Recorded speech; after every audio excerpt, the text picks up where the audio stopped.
When we think of Indian history, we picture Mughal courts or the British Raj, land empires, armies clashing on dusty plains.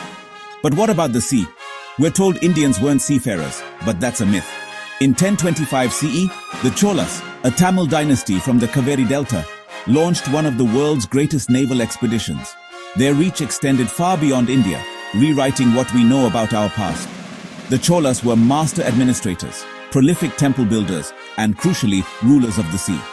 They understood that true power flowed from controlling maritime trade. Their story is a missing chapter in global history, a reminder that India was once a confident, outward-looking civilization. It's time to rediscover this forgotten maritime empire. Meet Rajendra Chola, son of Rajaraja Chola, and a ruler whose ambition knew no bounds. He conquered the Ganges, but his real target lay across the Bay of Bengal.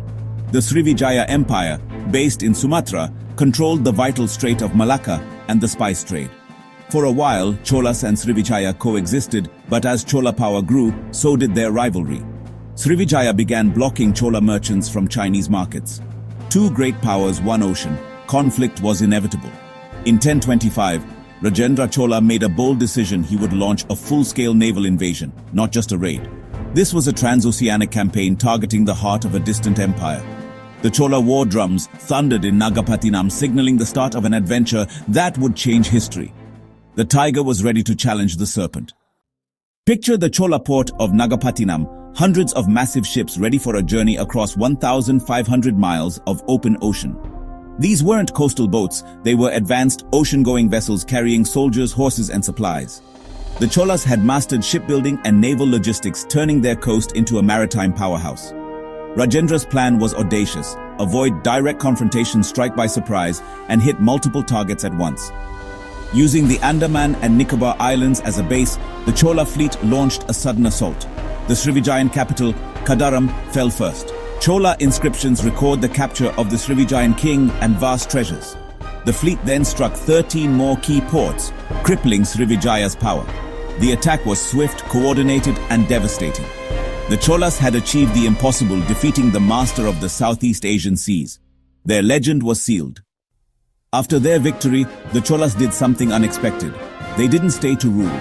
Instead of colonizing, they dismantled Srivijaya's control and sailed home with immense plunder. This was a message, not a conquest.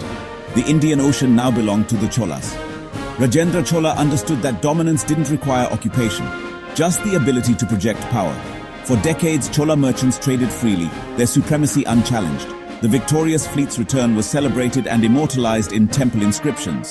The Cholas had proven their reach extended far beyond land. Their victory was their message, etched in stone and memory. They ruled the waves, not just the land. Why is this story so little known? Colonial historians downplayed India's maritime past, focusing on northern empires. The Cholas' naval triumph didn't fit the narrative of a passive, landlocked India, but their legacy is everywhere, from the temples of Tanjore to the art and language of Southeast Asia. The Cholas built power on agriculture, trade, and mastery of the seas. Their campaign was the peak of a long tradition of Indian seafaring. Rediscovering this history is vital. It's a reminder of India's global influence and dynamism. As India looks to the seas again, the Chola story inspires us to reclaim our maritime heritage. Let's remember the emperors who once ruled the waves.